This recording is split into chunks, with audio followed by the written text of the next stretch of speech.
दर्शकों, हम आप सभी का हिंदी होप चैनल में स्वागत करते हैं। आज फिर से हम आपके बीच में पाए जाते हैं ताकि आज फिर से हम एजुकेशन की पुस्तक के बारे में जान सके और उसके अंदर क्या बात की जा रही है उसको आगे बढ़ाने वाले हो सके। आइए आज की चर्चा में हमारे साथ जुड़े हैं स्टूडियो में डॉक्टर रेबेका। हम आपका स्वागत करते हैं।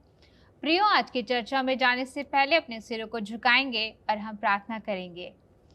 धन्यवाद देते हैं पिताजी कि आपने हमें सुरक्षित रखा और ये पुस्तक को हमें समझने के लिए आपने बुद्धि दी है। उसी प्रकार आपसे ज्ञान मांगते हैं ताकि इस बात की चर्चाएं प्रभु जी आपकी सामर्थ से कर सके। आपकी उपस्थिति मांगते हैं। छोटी सी दुआ हमारे उद्धारकर्ता प्रभु यीशु मसीह के नाम से मांगते हैं, आमीन। प्रिय दर्शकों, आज हम भाग 9 में आ चुके हैं और आज हम अध्याय 8 में पाए जाते हैं जिसका शीर्षक पाया जाता है परमेश्वर की ओर से भेजा गया शिक्षक। आज हम अपनी जो अतिथिगण हैं हम आपके साथ जाएंगे डॉक्टर रेबेका, क्योंकि परमेश्वर और शिक्षक हमारा सबसे अच्छा शिक्षक है। उनके बारे में हम देख रहे हैं, हम विद्यार्थियों के बारे में देख रहे हैं, स्कूल के बारे में देख रहे हैं। तो आज हम चर्चा करना चाहेंगे कि यहाँ आज हमारा शीर्षक ही कहता है कि परमेश्वर की ओर से भेजा गया शिक्षक। तो जब हम इस अध्याय में जाते हैं, हम इस अध्याय को पढ़ते हैं तो बहुत सारी रोचक रुचिकार चीज़ें हमारे सामने आती हैं और हमारी बुद्धि जो है वो चलने लगती है और हमारे मन में बहुत सारे प्रश्न उठते हैं। हम यहाँ परमेश्वर की बात कर रहे हैं तो हम आपसे जानना चाहेंगे कि परमेश्वर का सबसे महान उपहार क्या है।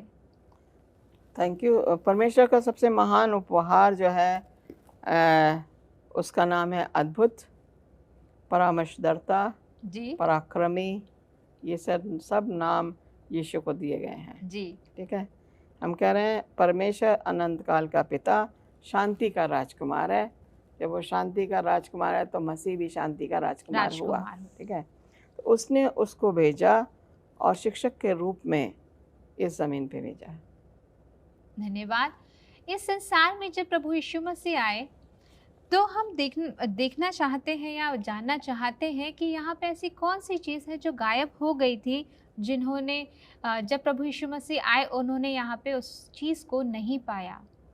यहाँ पे अगर देखा जाए यीशु मसीह जब आए तो देखते हैं कि इंसानियत नहीं थी जी, सच्चाई नहीं थी और इज़्ज़त नहीं थी। यहाँ पे देख रहे हैं कि दुनिया में अंधकार छाया हुआ था, पाप का अंधकार। झूठी शिक्षा के कारण मनुष्य का मन बहुत पहले से ही परमेश्वर से दूर हो चुका था। ऐसे ज़माने में यीशु मसीह आते हैं कि जहाँ पे झूठी शिक्षा, बुराई की ओर लोग बढ़ रहे हैं, वफादारी नहीं है, सच्चाई नहीं है, और उनको जो है इसमें आए हैं तो उन्होंने इस चीज़ को अपने चेलों द्वारा भीड़ को जब उन्होंने संबोधन किया है तो ये चीज़ें लाने की कोशिश की। धन्यवाद, क्योंकि इस बात को हम देखें कि प्रभु यीशु मसीह संसार में आए तो उन्होंने बहुत सारी चीज़ें जो संसार में परमेश्वर ने हमें अच्छे से बना के भेजी थी वो सारी विलुप्त हो गई थी। तो क्या आज हमारे अंदर से भी वो सारी चीज़ें विलुप्त हो चुकी है एक मसीह होने के द्वारा? अगर हम बात करते हैं आगे इस पुस्तक की और जब हम पढ़ते हैं तो यहाँ एक प्रश्न उठता है कि किस प्रकार से जो लोग हैं आज ये संसारिक चीज़ों की ओर जा चुके हैं।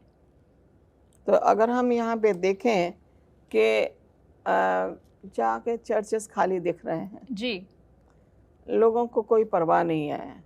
वो कहते हैं हम मसीह हैं, नाम के मसीह हैं जी, क्योंकि यहाँ पे कह रहा है जो ईश्वर को पहचानना बंद कर दे वो ईश्वर के साथ तो चल ही नहीं सकता। बिल्कुल। तो दुनियावी चीज़ों में जाएगा, या तो दुनियावी चीज़ों में जाए या मसीह की ओर जाए। एक ही को चुनना उसने, दो नाव में तो पैर रख नहीं सकता है।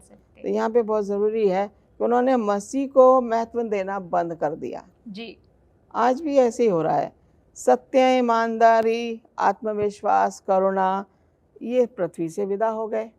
ठीक है, लालच, लालची महत्वाकांक्षा, अगर मैं किसी से बात भी कर रही हूँ तो मुझे ये सोचूंगी मुझे इससे क्या फ़ायदा है ना।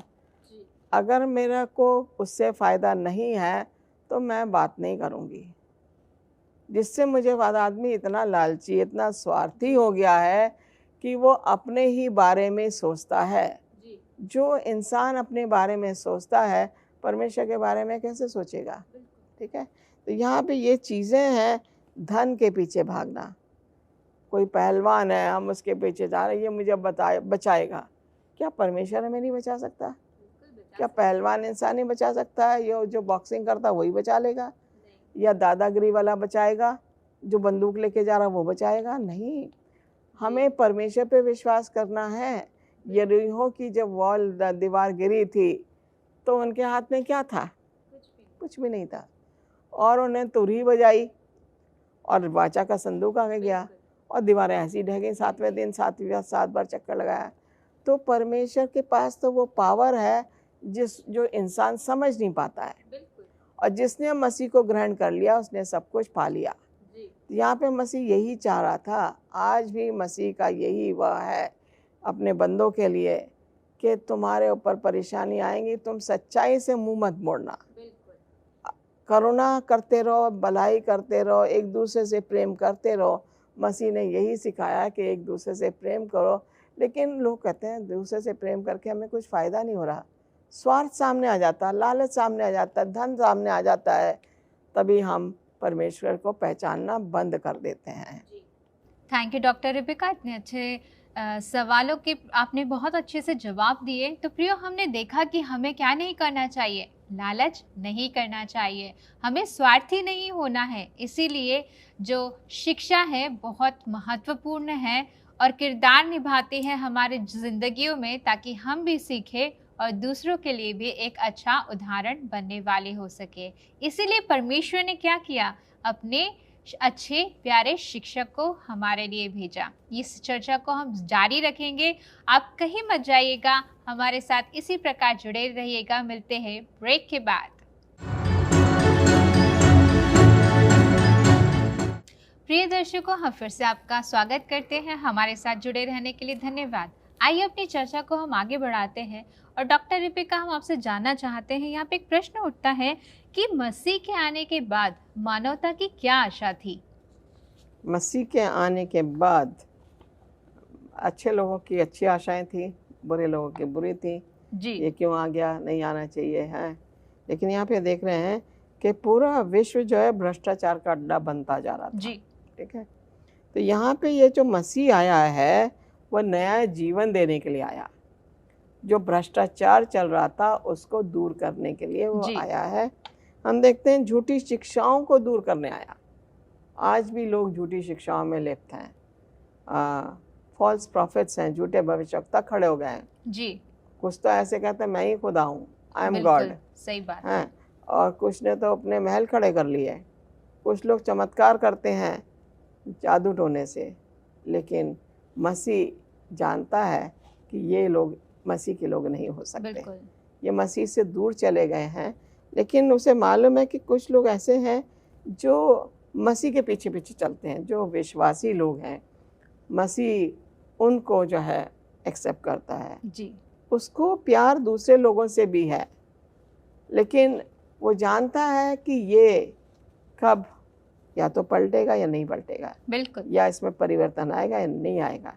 अगर परिवर्तन नहीं आएगा तो वो मसीह उसको ऐसे ही छोड़ देगा। लेकिन वो आया हमारे लिए, हमारा उद्धार बन के हमें जीवन देने के लिए यीशु मसीह आया। जी धन्यवाद। क्योंकि अगर हम आगे बढ़ते हैं तो यहाँ पे लूका की पुस्तक की हम बात करते हैं, जहाँ पे दूसरा अध्याय उसकी 40वीं आयत की हम बात करें तो यहाँ लूका की पुस्तक में हमें क्या सिखाया जाता है? ये लूका की जो पुस्तक है बहुत अच्छा इसका वो है, कह रहे हैं वह बालक बड़ा हुआ, आत्मा में बलवंत हुआ, बुद्धि से परिपूर्ण हुआ। हम अक्सर मैं देखती हूँ पादरी लोग जो हैं ये आयत को जब बच्चों के वहाँ जाते हैं, जिस घर में बच्चा है उसके लिए, बच्चे के लिए प्रार्थना करते हैं तो ये टेक्स्ट ज़रूर पढ़ते हैं जी। अब ये वह बालक बड़ा हुआ यीशु मसीह को जाहिर करता है जी। हाँ, जब वो छोटे थे तो ये लूका ने जो लिखा है आत्मा में बलवंत हुआ, कि हम देखते हैं कि बलवंत हुआ, बुद्धि से परिपूर्ण हुआ। बिल्कुल। अब यहाँ ये चीजें तो लागू होती हैं यीशु मसीह के ऊपर जी। मैं तो आत्मा में परिपूर्ण नहीं हो सकती, मैं तो मेरे में तो बुद्धि थोड़ी बहुत जो देता है परमेश्वर मैं उसी का इस्तेमाल करूंगी, लेकिन पर यीशु मसीह में भरपूर तरीके से वो बुद्धि से परिपूर्ण था। बिल्कुल।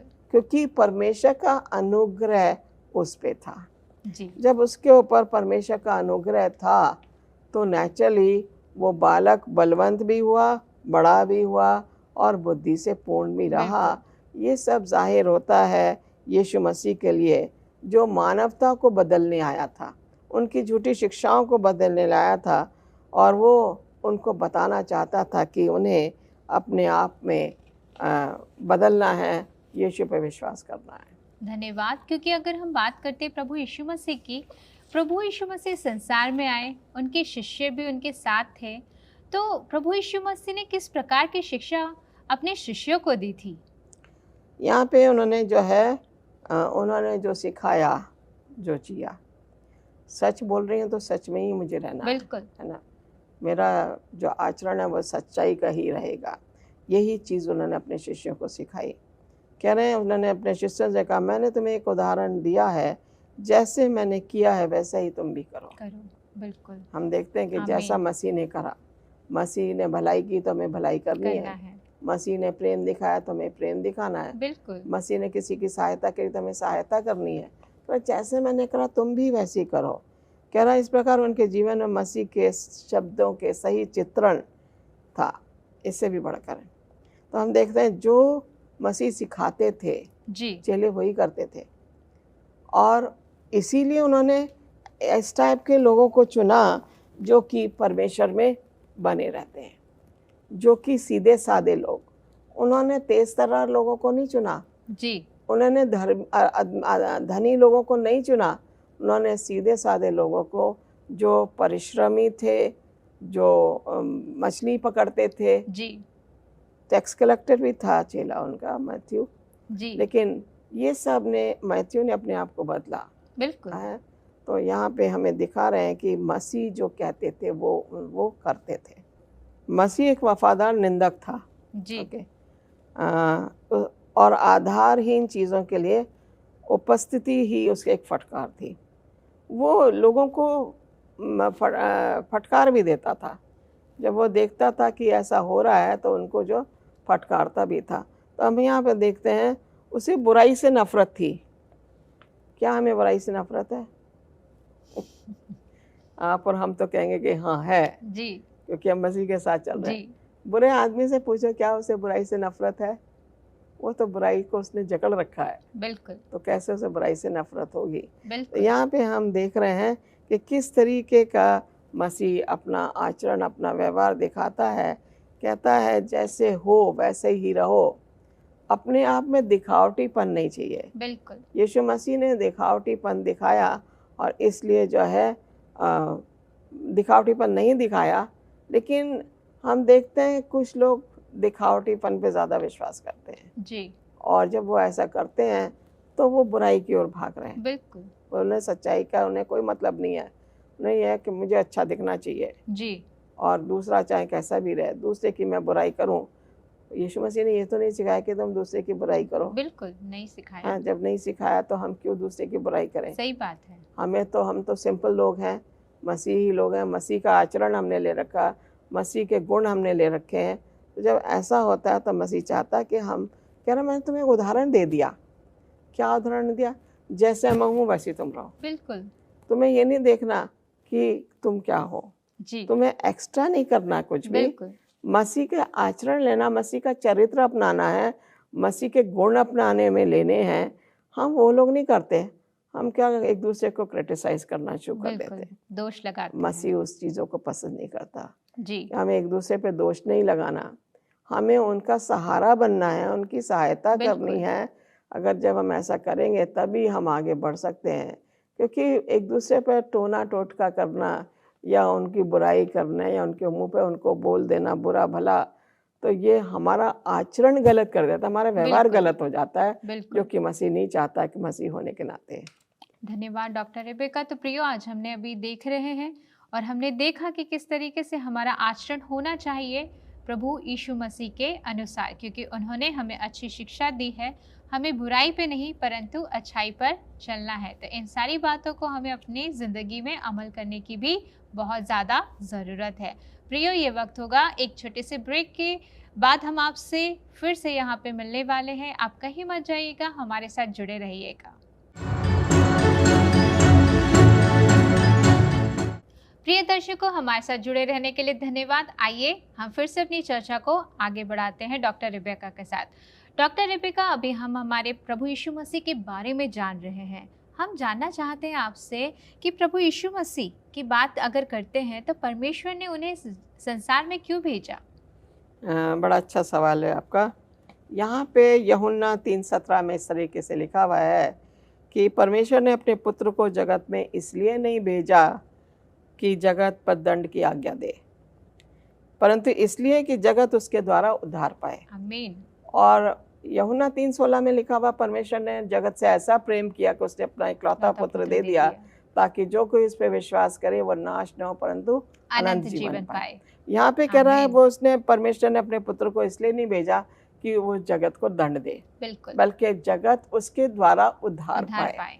अब यहाँ देखते हैं कि यीशु मसीह लोगों को उनके दुख और अपमान में देखकर मसीह ने आशा की ज़मीन देखी और केवल निराशा और बर्बादी दिखाई दे रही थी। जब वो लोगों को देख रहे थे, पाप वाली ज़िंदगी है, बुराई है और कुछ अच्छा नहीं दिख रहा, दुनिया बर्बादी की ओर जा रही है, इसलिए परमेश्वर ने अपने बेटे को भेजा ताकि वो उनका उद्धार कर सके। तो यहाँ पे देखते हैं कि जब वो जाते थे प्रचार करने, पूरी की पूरी भीड़ उनके पीछे हो जाती थी जी। ये उनका भीड़ को सिखाने का तरीका था जी। इसलिए भीड़ उनके पीछे होती थी और उनके साथ साथ वो रहने की कोशिश करती थी। धन्यवाद। हम जानना चाहेंगे प्रभु यीशु मसीह के बारे में, क्योंकि प्रभु यीशु मसीह संसार में मनुष्य बनकर आए, और जब मनुष्य बनकर आए तो उन्होंने पिता से क्या विनती की थी? उसने जो है पिता से विनती उसने की है लोगों के लिए जी। हैं। जब वो हम एक बड़ा अच्छा एग्जाम्पल है, जब वो क्रूस पे होते हैं जी। तो उन्होंने क्या कहा कि हे पिता, ये नहीं जानते ये क्या कर रहे हैं, इनको क्षमा कर। जी। एक आदमी जो क्रूस पे टंगा हुआ है वो कह रहा है हे पिता, इनको क्षमा कर, ये नहीं जानते क्या कर रहे हैं। यीशु मसीह, अगर कोई और दूसरा आदमी होता यीशु के अलावा तो वो तो गालियां देता, बुरा भला कहता, लेकिन यीशु ने ऐसा नहीं करा। तो उसने पिता से विनती करी इन लोगों के लिए। अभी भी वो उन लोगों के लिए विनती कर रहा है जी। जब न्याय चल रहा है। ये कह रहा है किसी मनुष्य ने कभी ऐसी बात नहीं करी जैसे यीशु ने करी जी। वो उन लोगों के लिए आया और उन लोगों को बताया कि मैं आया हूँ तुम्हें भरपूर जीवन देने के लिए। आमीन। कह रहा है कि वह स्वर्गीय धारा से भरा हुआ था जी। मानवता को ईश्वर से जोड़ता था जी। मनुष्य को ईश्वर से जोड़ता था, उसका काम उसने करा हुआ था। परमेश्वर से जीवन प्राप्त करके उसने मनुष्य को जीवन प्रदान किया। अब हम देखते हैं कि यीशु मसीह जो था पूरी पूरी रात जो है गतसमनी बाग में प्रार्थना में लगा रहता था जी। और दिन में वो चेलों के साथ, भीड़ के साथ। बिल्कुल। कोई कह नहीं सकता कि पूरी रात जगा हुआ इसने प्रार्थना करी जी। वो अपनी शक्ति परमेश्वर से लेता था जी। क्या हम परमेश्वर से शक्ति लेते हैं? क्या हम परमेश्वर से विनती करते हैं? जी। जब मतलब ही है, जब हमें ज़रूरत पड़ेगी परमेश्वर से विनती कर लेंगे और फिर जो है हम पीछे हट जाते हैं। लेकिन यीशु मसीह ने भीड़ के लिए, लोगों के लिए प्रार्थना की अपने पिता से कि मैं इनके लिए आया हूँ, इनके उद्धार के लिए आया हूँ और मुझे जो है पिता तो मेरे इनकी देखभाल कर। बिल्कुल। अब मसीह के द्वारा उनकी देखभाल हुई। धन्यवाद। हम जब इस अध्याय में आगे बढ़ते हैं और पुस्तक में पढ़ते हैं, पवित्र शास्त्र में भी पढ़ते हैं, एक बात वहाँ पे लिखी हुई है कि वहाँ लिखा हुआ है अल्फा एवं ओमेगा मैं हूँ। तो मैं आपसे जानना चाहूँगी कि ये बात किसने कही है? यहाँ भी हम देखते हैं प्रकाशित वाक्य में 17 और 18 में, मैं अल्फा और ओमेगा हूँ, शुरुआत और अंत। जी। अल्फा का मतलब शुरुआत, ओमेगा का मतलब अंत। तो यहाँ पे वो कह रहा है क्यों उसने ऐसे बोला? सृष्टि की रचना हुई, तीनों थे वहाँ पे जी। पिता पुत्र पवित्र आत्मा। बिल्कुल। आदम की रचना हुई तो भी वहाँ पे तीनों थे। जब हम देखते हैं कि उसने उन्हें कहा फलो फूलो पृथ्वी में भर जाओ, ये तीनों का ही वो था। तो जब सृष्टि में ये तीनों हैं, यीशु मसीह कहते हैं मैं अल्फा और ओमेगा हूँ, मैं शुरू भी हूँ और मैं अंत भी हूँ। उत्पत्ति में हमने देखा कि सृष्टि हुई, प्रकाशित वाक्य में हमने देखा कि अंत हो रहा है और नए सिरे से पृथ्वी को बनाया जा रहा है। परमेश्वर कल भी सेम था, परमेश्वर आज भी सेम है, परमेश्वर कल भी सेम रहेगा जी।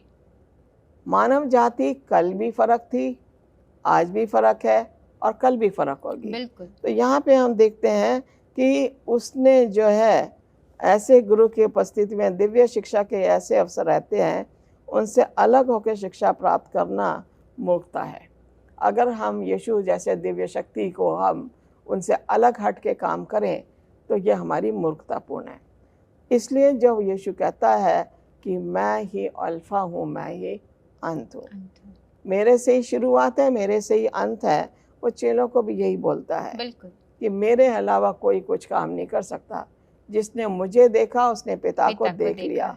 और इसलिए वो कहता मैं और मेरा पिता एक है। इसका मतलब वो एक है तो उनकी सोच भी एक है, एक ही होगी। तो यहाँ पे ये कह रहा है बुद्धि से अलग होकर बुद्धिमान बनने की कोशिश करना, सत्य को अस्वीकार करते हुए सच्चा होना। ओके, सत्य को अगर हम अस्वीकार कर रहे हैं तो हम कहाँ जा रहे हैं? बुराई में, बुराई की ओर। अगर बुद्धि को हम नहीं ग्रहण कर रहे हैं और बेवकूफ़ों या मूर्खों वाली बातें करें तो हम तो दुनियावी वास्ते में जा रहे हैं। बिल्कुल। या तो हम दुनिया की ओर अपने आप को खींचें या हम दुनिया से अलग हो जाएं। अगर दुनिया से अलग होंगे तो हम परमेश्वर के साथ है जो कहता कि मैं अल्फा और ओमेगा हूँ। और अगर हम परमेश्वर से अलग हैं, अपने स्वार्थ में, अपने लालच में हैं, तो हम दुनियावी बातों में जा रहे हैं। हम परमेश्वर की बातों को हम नकार देंगे, हम उनको सुनेंगे ही नहीं। हमें यीशु मसीह को चुनना है। धन्यवाद डॉक्टर रिबिका अच्छे विचारों के लिए। तो प्रिय दर्शकों, हमें इस बात को फिर से हम जब बार सुन रहे हैं तो हमें देखना है और जानना है कि हमें परमेश्वर की ओर से भेजा जाने वाला शिक्षक अर्थात प्रभु यीशु मसीह के जो कैरेक्टर है, जो चरित्र है, जो उनके गुण है, उसको क्या करना है? अपनाना है, ताकि हम भी एक अच्छे शिक्षक बने और दूसरों को भी सिखाने वाले हो सके। हम आप सभी का हमसे जुड़े रहने के लिए धन्यवाद देते हैं। आज का चर्चा जो है हम यही समाप्त करते हैं। हम अगले भाग में आपसे फिर मिलेंगे। आप सभी को धन्यवाद।